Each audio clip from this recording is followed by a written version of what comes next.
Şərqi Avropada müvəqqəti belə olsa atəşkəsə nail olunması üçün Amerika Birləşmiş Ştatları ilə Avropa İttifaqının yanaşmaları arasında ciddi fərqlər müşahidə olunur. Məsələn, Birləşmiş Ştatlarda Rusiyanın Vaşinqtonla razılaşa biləcəyi təqdirdə bu ölkə şirkətlərinə qarşı tətbiq olunan sanksiyaların aradan qaldırılması ehtimalı gündəmə gətirilib. Hətta Rus banklarının SWIFT-ə qoşulması da istisna edilmir. Bunun paralelində Avropa Birliyi ölkələri Rusiyaya qarşı yeni sanksiyalar paketini hazırlayır. Fransa prezidenti Emmanuel Macron hesab edir ki, Rusiyaya qarşı sanksiyaları ləğv etməyin vaxtı deyil. Hazırda Avropa ölkələrində sülh olmayacağı təqdirdə təzyiqlərin dayandırılmaması istiqamətində fikirlər hökm sürməkdədir. Bütün bunların Rusiya ordusunun cəbhədə genişlənməsinə mane olacağı bildirilir.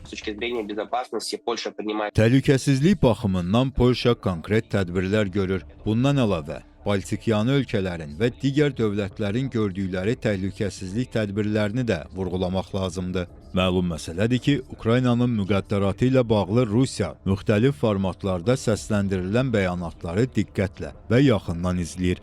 Proseslərin dolayısı yolla iştirakçısına çevrilmiş Avropa İttifaqının hərəkətlərini isə Amerika Birləşmiş Ştatları izləyir. Bugün rəsmi Vaşinqton üçün Avropa İttifaqının mərkəzində duran proseslərə bələd olmaq vacibdir. İndiki gedişatda Rusiya ordusunun cəbhədə genişlənə biləcəyini düşünmürəm. Reallıq göstərir ki, Avropa İttifaqı ölkələri büdcələrini gücləndirməklə münaqişənin davam etməsinə təsir göstərməyə çalışır.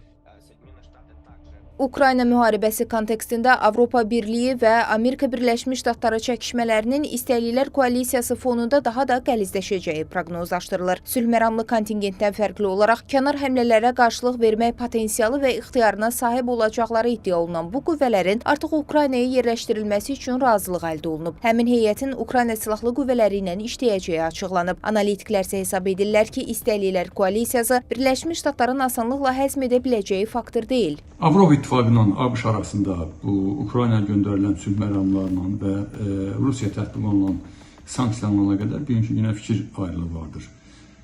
Mart ayının 27-sində Fransanın Paris şəhərində bu İstəklər koalisiyası deyilən bir tədbirin keçirilməsi əlbəttə ki, buna bariz nümunədir. Bildiyiniz kimi, bu iki dövlətin Ukraynaya hərbi yardım etməsi, yəni hərbi kontingentinin göndərməsi ABŞ maraqlarına ziddir. Belə olan təqdirdə əlbəttə ki, ABŞ çalışacaq ki, bu İstəklilər koalisiyasını bu və ya digər formada dağıtsın, həmin meydanda Böyük Britaniyanı və Fransanı tək qoysun.